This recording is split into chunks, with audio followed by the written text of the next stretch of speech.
کہ نماز کے لیے قرآن کا پڑھنا شرط ہے، ضروری ہے، اور اتنا اچھا اور صحیح پڑھیں کہ قرآن صحیح کے الفاظ صحیح ادا ہو اور نماز ہماری صحیح ہو جائے. اتنا قرآن صحیح پڑھنا ہر مسلمان پر فرض عین ہے. کبھی ایسا ہوتا ہے کہ قرآن کے حروف کی ادائیگی میں غلطی ہو تو معنی بدل جاتا ہے، کبھی زبر زیر پیش میں غلطی ہو تو معنی بدل جاتا ہے. مثال کے طور پر الحمدللہ ہاں کے ساتھ پڑھتے ہیں، اس کا ترجمہ ہے الحمدللہ رب العالمین، تمام تعریفیں اس اللہ کے لیے ہیں جو تمام جہان کا پالنہار ہے. اس کا ترجمہ کیا ہے؟ الحمدللہ رب العالمین، تمام تعریفیں اس اللہ کے لیے ہیں جو تمام جہان کا پالنہار ہے. اسی کو ہا کے بجائے کوئی ہا سے پڑھے اور پڑھے الحمدللہ تو ترجمہ ہوگا کہ تمام پھٹے پرانے کپڑے اور تمام پرانی چیزیں اس اللہ کے لیے ہیں جو تمام جہان کا پالنہار ہے. ہا کو ہا سے پڑھا تو معنی بدل گیا کہ نہیں بدل گیا؟ معنی بدل گیا. رب العالمین عین سے ہے، اگر عالمین کے بجائے کوئی عالمین پڑھے تو ترجمہ ہوگا کہ تمام پھٹے پرانے کپڑے اس اللہ کے لیے ہیں جو تکلیف پہنچانے والے لوگوں کا رب ہے. معنی بدل گیا. عین کو حمزے سے پڑھا. ایاک نعبد، اے اللہ تیری ہی عبادت کرتے ہیں. نعبد عین سے ترجمہ ہے اے اللہ تیری ہی عبادت کرتے ہیں. اگر کوئی عین کے بجائے الف سے پڑھے اور پڑھے ایاک نعبد، اے اللہ ہم تیرے لیے وحشی جانور بنتے ہیں. معنی بدل، اے اللہ ہم تیرے لیے وحشی جانور بنتے ہیں. معنی بالکل بدل گیا. عین کو الف سے پڑھا حمزے سے پڑھا معنی بدل گیا. اور قل هو اللہ احد، آپ کہہ دیجئے اے نبی آپ کہہ دیجئے کہ اللہ ایک ہے. اگر کوئی قاف کے بجائے کاف سے پڑھے قل هو اللہ احد، اب پڑھتے بھی لوگ ہیں قل هو اللہ احد، تو اس کا ترجمہ ہوگا کہ اے نبی آپ کھائیے اللہ ایک ہے. پہلے ترجمہ تھا آپ کہہ دیجئے اللہ ایک ہے، اور اب کاف کو کاف سے پڑھا تو ترجمہ ہوگا کہ اے نبی آپ کھائیے اللہ ایک ہے. معنی بدلا کہ نہیں ہوتا. اهدنا الصراط المستقیم صراط الذین انعمت علیہم، اے اللہ میں سیدھا راستہ دکھلا ان لوگوں کا راستہ جن پر آپ نے انعام کیا. کیا کیا؟ آپ نے انعام کیا. انعامتا تاکہ زبر کو پڑھا، انعامتا علیہم آپ نے انعام کیا.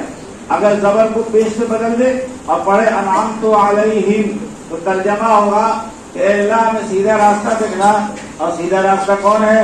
ان لوگوں کا راستہ جن پر میں نے انعام کیا. کچھ لازم آئے گا کہ نہیں؟ انعام اللہ نے کیا ہے، میں نے نہیں کیا.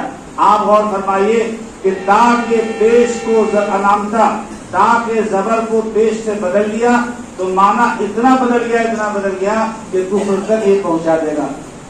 انما یخشی اللہ من عبادہ العلماء، اللہ سے تو علماء ہی ڈرتے ہیں، اللہ سے تو علماء ہی ڈرتے ہیں. اگر کوئی پڑھے انما یخشی اللہ من عبادہ العلماء تو ترجمہ ہوگا کہ اللہ تو علماء ہی سے ڈرتا ہے، اللہ تو علماء ہی سے ڈرتا ہے. زبر کو پیش کو زبر سے بدل دیا، معنی بالکل بدل گیا. وعصى آدم ربہ فغوى، آدم نے اپنے رب کی نافرمانی کی. وعصى آدم ربہ، آدم نے اپنے رب کی نافرمانی کی. کوئی اگر یہ پڑھے وعصى آدم ربہ نعوذ باللہ، اس کا ترجمہ ہوگا کہ آدم کے رب نے آدم کی نافرمانی کی. آدم کے رب نے آدم کی نافرمانی کی. آپ نے دیکھا کہ زبر کو پیش سے پیش کو زبر سے بدلا، حروف کی ادائیگی میں غلطی ہوئی تو معنی بالکل بدل گیا، معنی اپنی جگہ پر نہیں رہا. اس لیے میرے بھائی اور بزرگوں، آپ آئیے مدرسہ میں، اس مدرسے میں آئیے اور آ کر کے کہیے مولانا صاحب، حافظ صاحب، قاری صاحب، مولانا صاحب آپ ان بچوں کا قرآن سکھلا رہے ہیں، ہمارا نہیں سکھلائیے گا. آپ ہمارا بھی قرآن سکھلائیے، اور نہیں سکھلائیے گا تو میں قیامت کے دن آپ کا دامن پکڑوں گا. آپ کو سکھلانا ہوگا، آپ میرے لیے بھی انتظام کیجیے.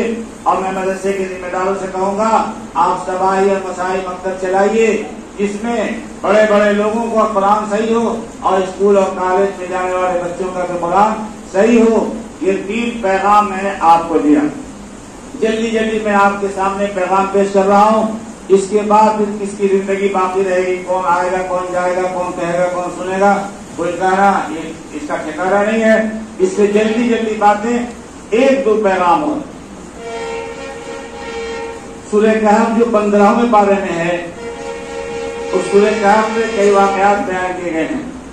اس میں سورہ کہف میں حضرت خضر کا بھی واقعہ بیان کیا گیا ہے۔ بخاری شریف کی روایت ہے کہ ایک مرتبہ حضرت موسیٰ علیہ السلام مجمع میں تقریر فرما رہے تھے۔ تقریر بہت اچھے دار تھی، اچھی تھی۔ ایک آدمی کھڑا ہوا اور کہنے لگا کہ موسیٰ یہ بتاؤ کہ اس روئے زمین پر سب سے زیادہ جاننے والا کون ہے؟ حضرت موسیٰ نے جواب دیا انا، میں ہوں۔ اور انہوں نے اپنے اعتبار سے صحیح جواب دیا، اس لیے کہ وہ نبی تھے اور نبی سے زیادہ جانکار کوئی نہیں ہو سکتا، اس لیے کہہ دیا کہ میں ہوں۔ لیکن اللہ کو انا پسند نہیں، اللہ کو انا پسند نہیں، میں اللہ کو پسند نہیں۔ اللہ نے فرمایا کہ موسیٰ تم جاؤ، سفر کرو اور فلاں جگہ جا کر کے میرے بندے سے ملاقات کرو، پتہ چلے گا کہ تم روئے زمین پر زیادہ جاننے والے ہو یا کوئی اور ہے۔ حضرت موسیٰ علیہ السلام نے اپنے خادم یوشع بن نون کو لیا، سفر کا توشہ لیا، سفر کرتے کرتے گئے، بہت تفصیلی واقعہ ہے۔ وہاں پر ان کے پاس پہنچے، حضرت خضر علیہ السلام چادر اوڑھ کر کے لیٹے ہوئے تھے۔ آپ نے سلام کیا، حضرت موسیٰ نے سلام کیا، پوچھا کون؟ کہا کہ موسیٰ۔ کہا بنی اسرائیل کا موسیٰ؟ ہاں بنی اسرائیل کا موسیٰ۔ کیسے آنا ہوا؟ کہا کہ آپ کے ساتھ میں رہنا چاہتا ہوں۔ اس واقعے کو سنا کر کے اختصار کے ساتھ جو پیغام دینا چاہتا ہوں وہ آپ کے سامنے پیش کروں گا۔ کہا کہ اے موسیٰ تم میرے ساتھ نہیں چل سکتے۔ کہا کہ نہیں لے چلیے، میں آپ کے ساتھ رہنا چاہتا ہوں۔ کہا کہ ٹھیک ہے چلو۔ گئے آگے، کشتی وہاں پر دریا پار کرنا تھا، اس پار جانا تھا، کشتی نہیں تھی۔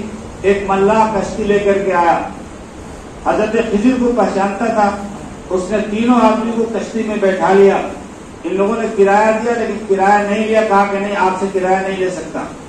جب درمیان میں ندی کے درمیان، دریا کے درمیان میں جب پہنچے تو کشتی بالکل نئی تھی۔ حضرت موسیٰ علیہ السلام نے اس کشتی کے ایک پٹرے کو لیا اور کھیڑ دیا۔ حضرت ہاں اصل یہ ہے کہ 3 رات سے میں سویا نہیں، اب ہم کو کیا بول رہے ہیں۔ حضرت خضر نے اس کو پکڑ کے اکھیڑ دیا۔ حضرت موسیٰ جلال میں آئے اور کہنے لگے کہ اے خضر آپ بھی عجیب و غریب آدمی ہیں، ایک فقیر مسکین یہ کشتی کھیلنے والا، اس نے ہم لوگوں کو بیٹھا دیا، کرایہ بھی نہیں لیا اور آپ نے اس کی کشتی کو داغدار بنا دیا۔ حضرت خضر نے کہا کہ موسیٰ میں نے کہا تھا کہ تم میرے ساتھ نہیں چل سکتے۔ کہا بات تو صحیح ہے، مجھے احساس اب ہوا ہے۔ کہا کہ موقع دیجیے۔ آگے گئے، ایک بچہ کھیل رہا تھا، آپ نے حضرت خضر نے اس بچے کو پکڑا، معصوم بچہ تھا، سر کو پکڑا اور اس کو جان سے مار ڈالا۔ حضرت موسیٰ جلال میں آئے اور کہنے لگے کہ آپ بھی عجیب و غریب آدمی ہیں، یہ معصوم بچہ جس کا کوئی قصور نہیں، جس کی کوئی غلطی نہیں، اور آپ نے اس کو جان سے مار ڈالا۔ کہا موسیٰ میں نے کہا تھا تم میرے ساتھ نہیں چل سکتے۔ کہا غلطی ہو گئی ہے، ایک موقع دیجیے، اگر آئندہ ایسا کچھ سوال کروں تو آپ مجھ کو ساتھ مت رکھیے۔ آگے گئے، آگے جانے کے بعد ایک گاؤں میں گئے، گاؤں کے لوگوں کے پاس گئے۔ یہ لوگ ان کے پاس جو توشہ تھا وہ ختم ہو چکا تھا، کھانے کی کوئی چیز نہیں تھی۔ گاؤں والوں سے مطالبہ بھی کیا لیکن گاؤں والوں نے مہمان نوازی نہیں کی۔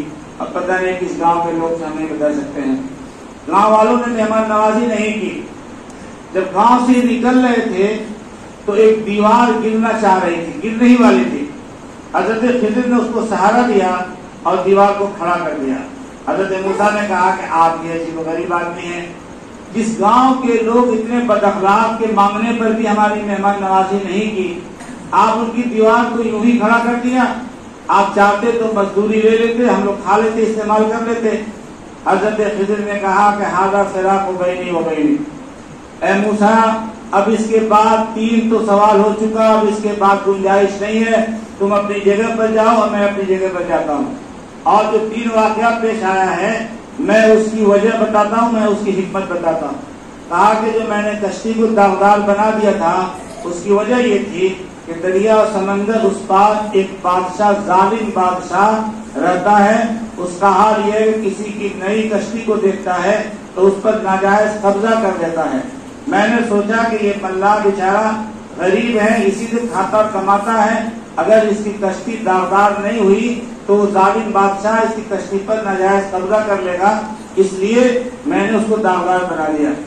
اور لڑکے کے بارے میں جو میں نے اس کو جان سے مار ڈالا، اس کی وجہ یہ کہ اللہ نے بتایا کہ یہ لڑکا نافرمان ہوگا، ماں باپ کی بھی نافرمانی کرے گا، اللہ کی بھی نافرمانی کرے گا، اس لیے جان سے مار ڈالا تاکہ اللہ تعالیٰ اس کی جگہ پر صالح اولاد نصیب فرمائے، صالح بیٹا دے اور جو اپنے ماں باپ کی بھی خدمت کر سکے، اللہ کی بھی اطاعت و فرمانبرداری کر سکے۔ اور تیسرا جو واقعہ اس پر میں آپ کو یہ پیغام دینا چاہتا ہوں اس کی روشنی میں۔ تیسرا واقعہ جو دیوار گر رہی تھی میں نے کھڑا کر دیا، اس کی وجہ یہ ہے کہ اس دیوار کے نیچے 2 یتیم بچوں کا خزانہ چھپا ہوا ہے۔ ان کے ماں باپ نے اس دیوار کے نیچے خزانہ چھپا کر کے رکھ دیا تاکہ جب یہ بڑے ہوں گے، بالغ ہوں گے تو اس کو نکال کر کے استعمال کر لیں گے۔